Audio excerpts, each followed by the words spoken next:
Hello everyone, ఎలా ఉన్నారు? బాగున్నారా? నేను మీ హేమలత జిల్లెల.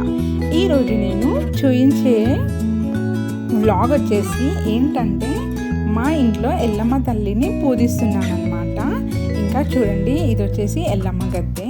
చూసారు కదా ఎలా ఉందో. ఇంకా ఇప్పుడు ఇక్కడ ఉన్న అమ్మవారి విగ్రహాలు, అలాగే ఫోటో, ఇంకా ఇవి కుండలు ఉంటాయి కదండి ఎల్లమ్మ దగ్గర, అవన్నీ తీసేసి పక్కన పెట్టేసి ఇంకా ఎల్లమ్మ గద్దెని ఇలా జాజుతో అలుకుతున్నాను అనమాట. చూడండి, ఇలా అలికేసాను కదా. ఆ తర్వాత ఆ జాజు అనేది ఎండిపోవాలండి. ఆ లోపు మనము ఎల్లమ్మ కుండలు ఉంటాయి కదా, ఇందులో మేము రైస్ వేసుకుంటాం అనమాట. ఇలా ఒకదానిలో నుంచి ఇలా మెల్లగా బియ్యాన్ని తీసి ఒక గిన్నెలో వేసేసుకోవాలన్నమాట.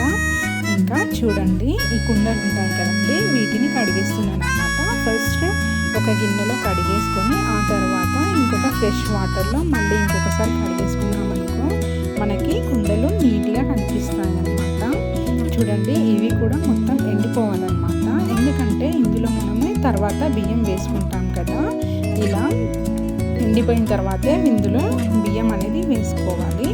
ఇలా చూడండి, నేను ఒక్కొక్క కుండను తీసుకొని ఇలా ఫస్ట్ పసుపుతో అలంకరించి ఆ తర్వాత కుంకుమతో ఇలా బొట్లు పెడుతున్నాను అనమాట. ఇక్కడ చూడండి, ఇలా పసుపుతో పెట్టి ఆ తర్వాత కుంకుమతో బొట్టు పెట్టడం వలన ఎంత నీట్గా కనిపిస్తుంది కదండి. నాకు ఇలా పెట్టడం అంటే చాలా ఇష్టం అన్నమాట. అలాగే కొంతమంది ఎలా అంటే మొత్తం పసుపు కుంకుమ మనము బోనానికి ఎలా పెడతామండి, ఇలా పసుపు కుంకుమ బొట్లు పెడతాం కదా, అలా పెట్టుకుంటారనమాట. చెప్పండి, మీకు అలా పెడితే బాగుంటుందా లేదా ఇలా పెట్టడం వలన మీకు బాగా అనిపిస్తుందా అనేది నాకు కామెంట్ చేయండి. చూడండి, ఇలా ఒకదాని తర్వాత ఒకటి మొత్తం అన్ని కుండలకి ఇలా బొట్టు పెట్టేసుకున్నామండి. ఆ తర్వాత ఇక్కడ ఎల్లమ్మ గద్దె అన్నమాట. ఇక్కడ ఎల్లమ్మ విగ్రహాన్ని పెడతామన్నమాట. చూడండి, ఇక్కడ పద్మం ముగ్గు వేస్తున్నాను. ఇలా మనకి ఉగాది పండుగ తొందరలో వచ్చేస్తుంది కదండి, దానికోసమని మనకి పండుగలకి ఒక 2 days ముందు అలా పూజ చేసుకుంటాం కదండి దేవుళ్ళని. ఇంకా చూడండి, ఇలా వేసేసుకుంటున్నాను అనమాట. ఇలా చూడండి, ఇప్పుడు ఇలా ప్లెయిన్గా కనిపిస్తుంది కదా. నేను పసుపు కుంకుమతో బొట్లు పెట్టిన తర్వాత చూడండి ఎలా ఉంది అనేది నాకు కామెంట్ చేయండి. ఇలా పెట్టేసిన తర్వాత విగ్రహాన్ని మంచిగా నీటిలో కడిగేసి పసుపు కుంకుమ బొట్లు పెట్టేస్తానండి. అలాగే మునిరాజా కత్తి ఉంటుంది కదా, వాటిని కూడా కడిగేసి బొట్లు పెట్టేసి ఇలా ఒక కర్చీఫ్ అనేది ఇలా చుట్టూ పెట్టేస్తామన్నమాట. ఇంకా ఇలా